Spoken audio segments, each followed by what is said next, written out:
Teman-teman sekalian, berjumpa lagi kita hari ini masih dengan pembahasan tentang tanaman porang. Dari adanya kekacauan harga pada tahun ini menimbulkan banyak sentimen-sentimen negatif yang masuk ke telinga kita sehingga menyebabkan terjadinya simpang siur tentang sebenarnya ada apa dengan tanaman porang ini. Kali ini kita akan membahas sebenarnya metode budidaya yang baik atau yang benar dan bagaimana cara meningkatkan kandungan glukomanan serta mengapa di Indonesia kandungan glukomanannya masih rendah dibanding dengan negara-negara yang lain. Beberapa pendapat yang masuk ke kita dan ini mestinya kita sharingkan dengan teman-teman petani yang lain karena menurut saya ini penting untuk menjadi pembelajaran buat kita semua agar ke depannya kita betul tahu roadmap dari porang ini akan kemana dan akan berlabuh kemana pada ujungnya. Teman-teman sekalian, dalam satu wawancara Pak Johan sebagai direktur dari PT Ambiko mengatakan mereka berani membeli mahal ketika mereka dalam mitra mereka. Maksudnya mereka sudah bekerja sama dengan kelompok tani itu.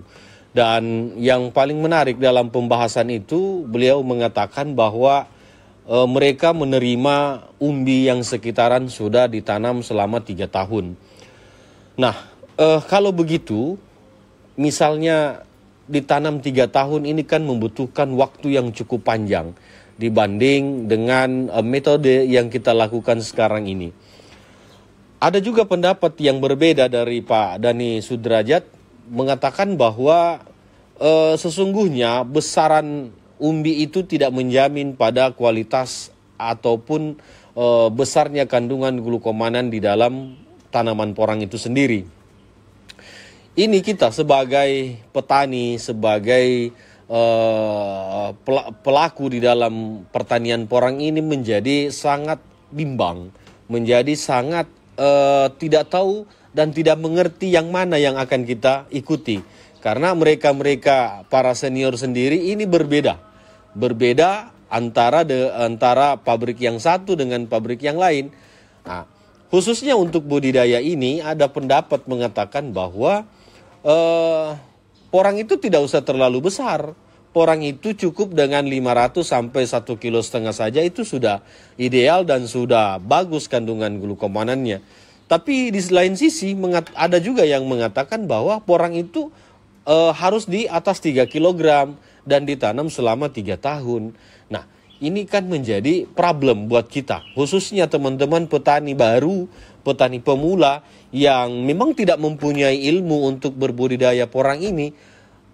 Kalau kita mereview dan melihat bagaimana metode penanaman yang dilakukan oleh negara-negara di Asia Timur sana, misalnya di Jepang dan di China, itu memang sedikit berbeda karena mereka menanam itu semuanya dari umbi.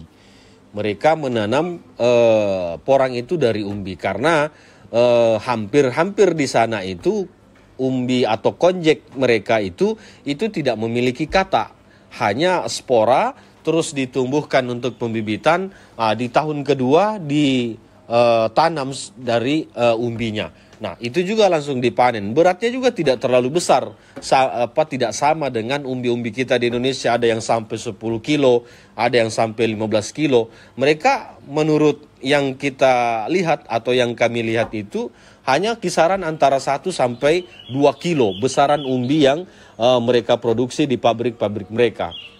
Nah, satu pendapat yang lain mengatakan lagi bahwa porang itu tidak usah dipupuk, tidak usah tidak usah diberikan sentuhan-sentuhan yang lain, cukup ditanam saja, dipastikan saja dia tumbuh dan dilepas begitu saja.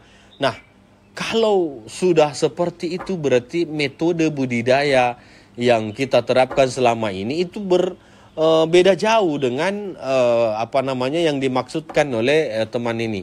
Nah, kalau misalnya porang ini kita tidak rawat, tidak dipupuk, tidak disiangi rumputnya, dibiarkan saja. Nah, kira-kira siapa yang akan memastikan bahwa dalam 2-3 tahun ini porang bisa apa namanya sampai di 1 atau 2 kilo?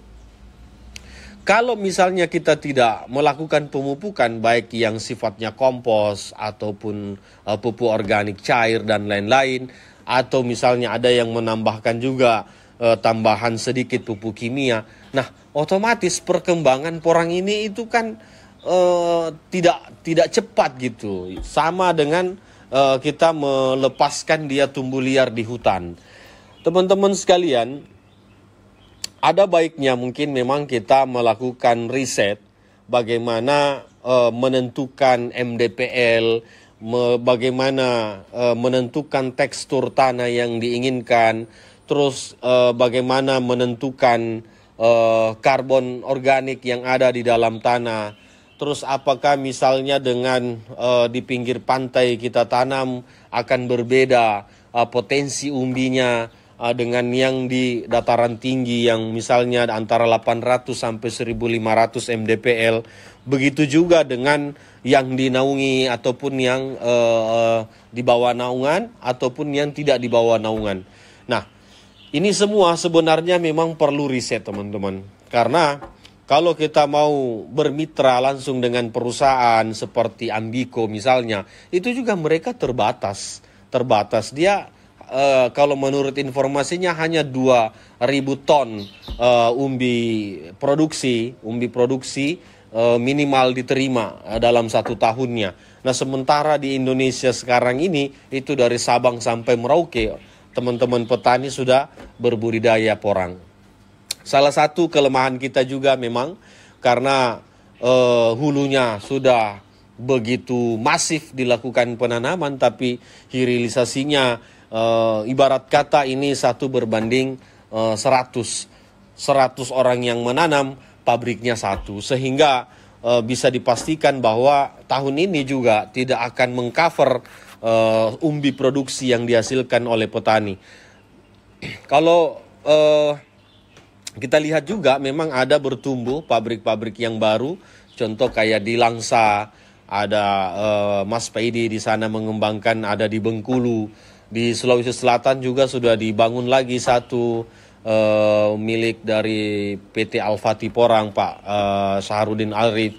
Tetapi kalau kita perbandingkan dengan jumlah yang menanam, ini cukup cukup sedikit. Karena kalau misalnya dalam 1 hektar masing-masing menghasilkan 80 ton saja, artinya dalam 1 orang petani sudah punya umbi produksi 80 ton. Bagaimana kalau 1000? Berarti akan ada 8 juta ton yang dihasilkan oleh teman-teman petani. Sementara kemampuan pabrik per 1 harinya paling maksimal kalau di Indonesia ini yang kita terima adalah 60 sampai 100 ton. Nah, ada juga yang hanya bisa 40 ton, ada yang 20 ton, ada yang 25 ton.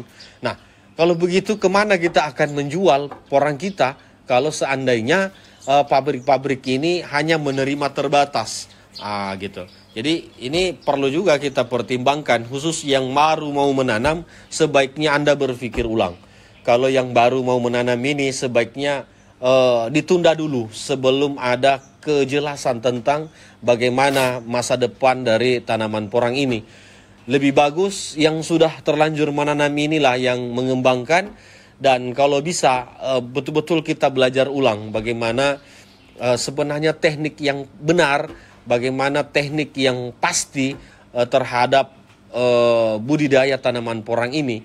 Karena kalau tidak, maka kesimpang siuran tentang budidaya ini akan terus berlanjut. Kita optimis bahwa porang ini tetap akan dibutuhkan oleh dunia, tetapi kita juga harus menjadi petani yang cerdas, menjadi petani yang betul-betul faham apa yang kita budidaya ini, di mana marketnya, dan kira-kira ketika ditanam tahun ini, apakah tidak akan turun lagi di tahun depan. Nah, ini yang perlu kita garis bawahi, teman-teman. Kalau misalnya teman-teman kita mereview lagi ini jumlah pabrik, mungkin ada sekitar 20-25 pabrik yang ada di seluruh Indonesia. Tetapi untuk tahun ini banyak pabrik yang tidak melakukan pembelian. Contoh di Sulawesi Selatan ini ada di PT Mareva ini, itu juga tidak melakukan pembelian di tahun ini dengan alasan bahwa persyaratan GACC dan rumah kemas mereka itu belum belum selesai. Dan kita melihat ada juga pabrik-pabrik yang lain itu juga sementara masih melakukan monitoring harga. Dan yang paling penting adalah bagaimana kita mandiri. Kalau kita berharap bahwa pabrik ini menjadi jalan satu-satunya, maka kami yakinkan kepada teman-teman semua tidak akan terbeli semua porang kita. Karena contoh kalau misalnya dalam satu pabrik hanya membutuhkan 5.000 ton, berarti kalau dikali 20 pabrik, maka hanya akan keluar 10.000 ton dalam satu tahunnya. Nah, ini PR besar buat pemerintah yang telah meworo-woro, yang telah menganjurkan kita untuk menanam porang. Kira-kira dengan membludaknya umbi produksi tahun ini, pemerintah mampu bertanggung jawab atau tidak? Karena kalau misalnya pemerintah hanya diam saja memberikan tanggung jawab ini sepenuhnya kepada petani, maka pasti di satu saat nanti akan ada gelombang aksi yang dilakukan oleh para teman-teman petani. Teman-teman sekalian, pembahasan ini menjadi sangat penting buat kita untuk belajar terus. Dan kemana kita belajar mesti kepada orang-orang yang punya channel langsung ke perusahaan, agar kita mengetahui yang dibutuhkan oleh perusahaan itu sebenarnya porang yang seperti apa atau umbi yang seperti apa, agar kita agar kita memiliki roadmap atau memiliki panduan, sehingga porang kita nantinya tidak terjadi seperti sekarang ini lagi. Kita sudah mau panen, pabriknya tutup. Begitu nanti ditahan lebih lama, nanti sudah muncul tunas lagi. Nah, ini kan yang simpang siur ini yang perlu kita benahi. Mudah-mudahan hal yang seperti ini hanya terjadi di tahun ini saja. Mudah-mudahan ke depannya tidak ada lagi problem antara pabrik dengan petani dan antara pabrik dengan buyer, sehingga betul-betul lancar semuanya, dan petani-petani porang tidak lagi merasakan kerisauan yang dirasakan seperti tahun ini. Saya berharap lagi bahwa terus saja kita menyebarkan informasi baik ini, karena menurut saya gelup komanan tetap akan dibutuhkan oleh dunia. Tinggal bagaimana kita memperbaiki kualitas porang kita agar kualitas porang itu bisa bersaing di kancah internasional. Karena kalau kita men-searching negara-negara yang membutuhkan glukomanan, itu memang sangat banyak jumlahnya. Tapi entah kenapa para buyer-buyer ini masih menahan diri, khususnya dari China yang membutuhkan cukup besar glukomanan dari Indonesia, tetapi sampai hari ini juga belum mengeluarkan statement atau belum mengeluarkan harga untuk porang Indonesia. Demikian teman-teman informasi yang kita sampaikan hari ini, mudah-mudahan memberikan manfaat. Ingat bahwa tidak ada gunanya, tidak ada salahnya kita belajar, dan terus belajar. Karena tidak ada manusia yang sempurna, dan belajar itu adalah salah satu untuk memerangi atau menghilangkan kebodohan. Terima kasih, salam dari Makassar.